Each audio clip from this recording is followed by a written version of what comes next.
भारत जोड़ो यात्रा 108 दिन समाप्त करके अभी एक ब्रेक पर चल रही है।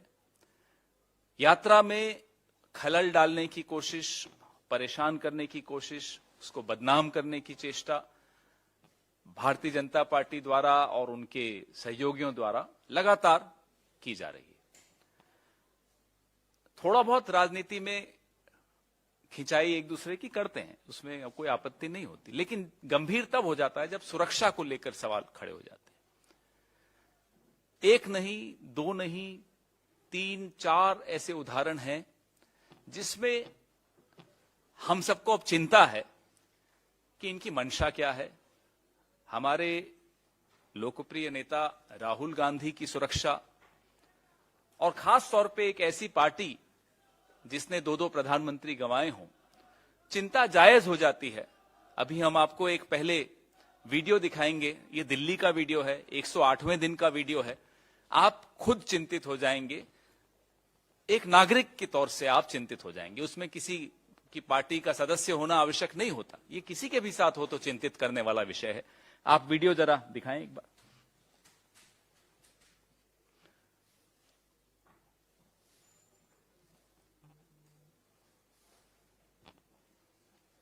आप देखिए कैसे भीड़ टूट पड़ रही है। पुलिस वाले, कहीं कुछ व्यवस्था दिख नहीं रही। राहुल जी और अन्य नेता खुद अपने हाथ से लोगों को साइड में कर रहे हैं। ये दिल्ली लाल किला के पास का मंजर है।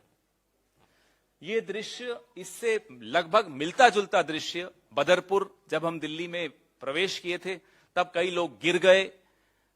यही व्यवस्था बनाने के लिए, व्यवस्था बनाने का काम मेरा और आपका नहीं है, व्यवस्था बनाने का काम प्रशासन का और पुलिस का होता है।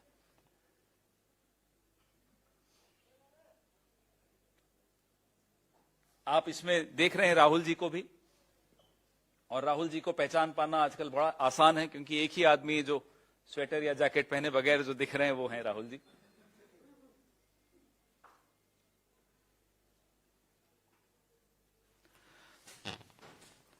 इससे पहले आपको जानकारी है, मेरे साथी मेरे बगल में जो बैठे हैं वैभव वालिया जी, इन्होंने एक एफआईआर भी कराई थी 23 तारीख को सोहना सिटी पुलिस स्टेशन में। उस पर मैं इनको बाद में बोलूंगा कि आपको और खुलासा करें उसके विषय में।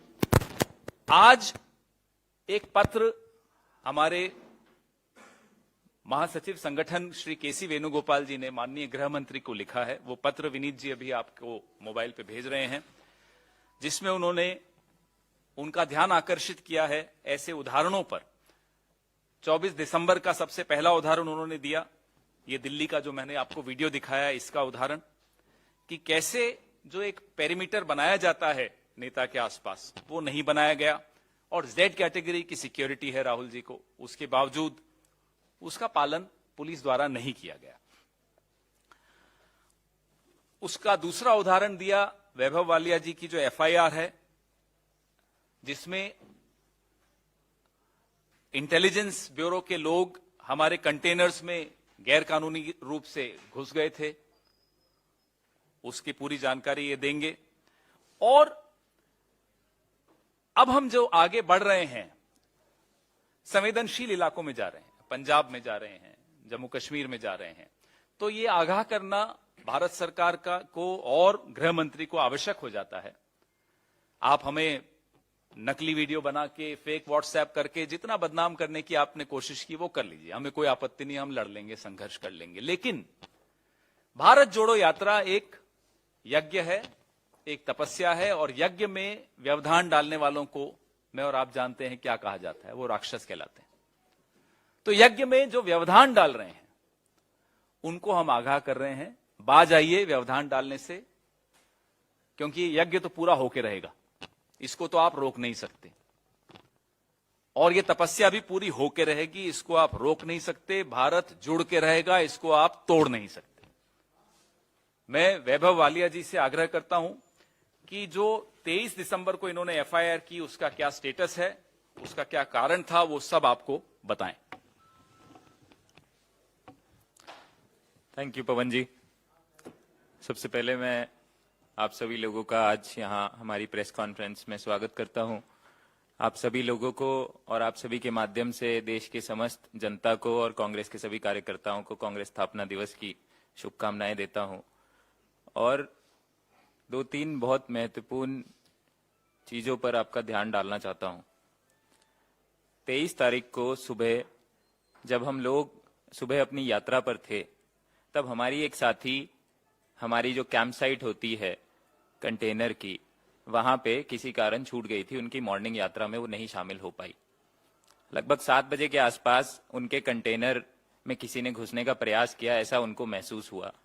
उन्होंने बाहर जाके देखा तो एक व्यक्ति हमारे एक दूसरे बगल वाले कंटेनर के बाहर खड़ा था। उन्होंने और निकल के देखा तो एक दूसरा व्यक्ति उस कंटेनर से बाहर आ रहा था। उन्होंने उनसे पूछा कि भैया तुम कौन हो, क्यों इन कंटेनरों के अंदर घुसे हो? तो उन्होंने कहा जी हम बाथरूम करने गए थे। और जैसे ही उन्होंने अपना मुंह दूसरी तरफ करा, वो दोनों लोग वहां से भाग गए। तीसरा आदमी उसी समय कंटेनर से बाहर निकल रहा था। हमारी साथी ने उस व्यक्ति को उसके कॉलर से पकड़ा और उसको बोला कि तुम्हें भागना नहीं है, तुम बताओ कि तुम कौन हो और यहाँ क्यों आए हो। उन्होंने कहा नहीं मैं बाथरूम करने गया था। तो उन्होंने बोला ऐसे कैसे तुम बाथरूम करने जा सकते हो, बाहर पब्लिक टॉयलेट्स हैं, हमारे टॉयलेट्स के ट्रक भी बाहर खड़े हैं, तुम अंदर कंटेनरों के पर्टिकुलर एक जोन में आके और कंटेनरों के अंदर क्यों घुस रहे हो? इतने में उसने उससे अपना हाथ छुड़ाया जिससे कॉलर पकड़ा था और वो भी भाग गया। हल्ला मचाने पर हमारी सिक्योरिटी ने उन लोगों को पकड़ा। उनमें से 2 लोग पकड़े गए। हमने वहां के एसएचओ को बुलवाया। एसएचओ को उन लोगों को हैंडओवर करा। जो सीआरपीएफ के हमारे कमांडेंट वहां पे जो ऑफिसर थे उनको बुलाया गया और उन लोगों की उपस्थिति में उन लोगों को जो हमारे संदिग्ध लोग पकड़े गए थे उनको पुलिस के हवाले किया। बाद में हम लोगों ने अनऑफिशियली ये गैदर किया कि वो लोग हरियाणा पुलिस के ही स्पेशल यूनिट के लोग थे। हमने इसके बारे में कंप्लेंट लिखाने के लिए मैंने एसएचओ को फोन किया। जैसे ही हमारे संज्ञान में आया, हमने यात्रा मॉर्निंग की खत्म करी, मैंने एसएचओ को कॉल किया। मैंने कहा भाई ये गलत बात है, कैसे आपके लोग घुस गए? तो हम लोगों पे ये भी अनऑफिशियली दबाव बनाया गया कि इसकी कोई कंप्लेंट नहीं कीजिए, कोई बात नहीं, वो लोग तो घुस गए थे, ऐसा है वैसा है। हमने 23 तारीख को जाके मैं खुद सोना सिटी पुलिस स्टेशन में गया। हमने कंप्लेंट लिखाई कि भाई ये इतना सीरियस मामला है, अगर कोई व्यक्ति कुछ प्लांट करके चला जाए और सेकंड लेग में आके आप आके ये बोलो कि हमारे कंटेनर में ये चीज मिली है, तो कौन जिम्मेदार होगा? तो आप इसकी जांच कीजिए और हमारे को बताइए। 23 तारीख से आज 28 तारीख हो गई है, अभी तक ना उस पर कोई कार्रवाई हुई है, ना उस पर कोई जांच हुई है, ना हमारे को कोई सूचना दी गई है।